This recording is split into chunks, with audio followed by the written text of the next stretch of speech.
सबसे बड़ी खबर, मुर्शिदाबाद जल रहा है। वक्फ कानून पर देश में बवाल। पश्चिम बंगाल के मुर्शिदाबाद जिले में पिछले कुछ दिनों से जो कुछ हुआ है वो सिर्फ एक विरोध नहीं बल्कि एक चेतावनी है। एक सवाल है हमारे लोकतंत्र, हमारी संवैधानिक व्यवस्था और सामाजिक ताने बाने के लिए। क्या है मामला? विवाद की शुरुआत हुई वक्फ कानून को लेकर। सरकार वक्फ संपत्तियों में पारदर्शिता लाने के लिए संशोधन विधेयक लाई। लोगों को लगा कि उनकी धार्मिक संपत्तियों पर खतरा है। भ्रम फैला और फिर फैल गई हिंसा की आग। कब और क्या हुआ? मुर्शिदाबाद में बीते शनिवार 3 निर्दोष लोगों की हत्या कर दी गई। इनमें एक पिता और उसका बेटा शामिल हैं, जो देवी देवताओं की मूर्तियां बनाते थे। उन्हें घर से खींचकर मार डाला गया। तीसरे व्यक्ति की भी जान ले ली गई। कौन थे ये लोग? ना नेता, ना कोई प्रदर्शनकारी, बस मेहनत से पेट पालने वाले कारीगर, लेकिन बन गए राजनीति और नफरत का शिकार। क्या है बीजेपी का आरोप? बीजेपी नेताओं का कहना है कि हिंदू समुदाय को निशाना बनाया जा रहा है। कई परिवारों ने अपने घर छोड़ दिए हैं। शुवेंदु अधिकारी बोले,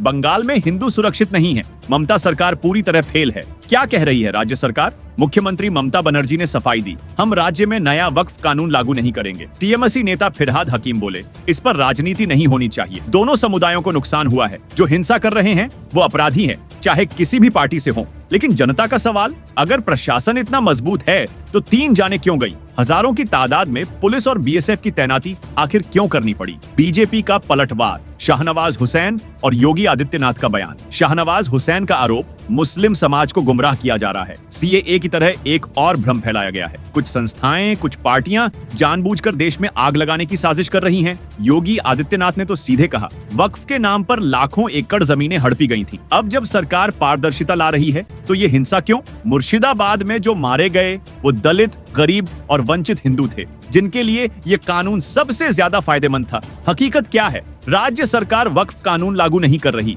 फिर भी विरोध क्यों? क्या कुछ कट्टरपंथी संगठन इसे सीधा धर्म से जोड़कर जनता को भड़का रहे हैं, या फिर विपक्ष इसे एक नया सीएए बना रहा है जिसमें हिंदू मुस्लिम को फिर आमने सामने खड़ा कर दिया जाए? सबसे बड़ा सवाल, ये आग रुकेगी कैसे? क्या बंगाल फिर से 2021 जैसे राजनीतिक सांप्रदायिक संघर्ष की ओर बढ़ रहा है? क्या केंद्र और राज्य एक दूसरे पर दोष मढ़ते रहेंगे और जनता बीच में जलती रहेगी? और सबसे अहम, क्या हम एक बार फिर धर्म के नाम पर अपनों को खो देंगे? मुर्शिदाबाद में जो हो रहा है वो सिर्फ बंगाल का मुद्दा नहीं, ये पूरे देश के लिए चेतावनी है। आज ये एक जिले में है, कल हर शहर, हर गांव की गलियों में फैल सकती है ये आग। इसलिए सवाल पूछिए, कानून पर बहस जरूरी है, लेकिन हिंसा किसी भी हाल में जायज नहीं हो सकती, क्योंकि आज अगर हम चुप रहे तो कल शायद बोलने के लिए कोई बचे ही नहीं। Subscribe now and press the bell icon.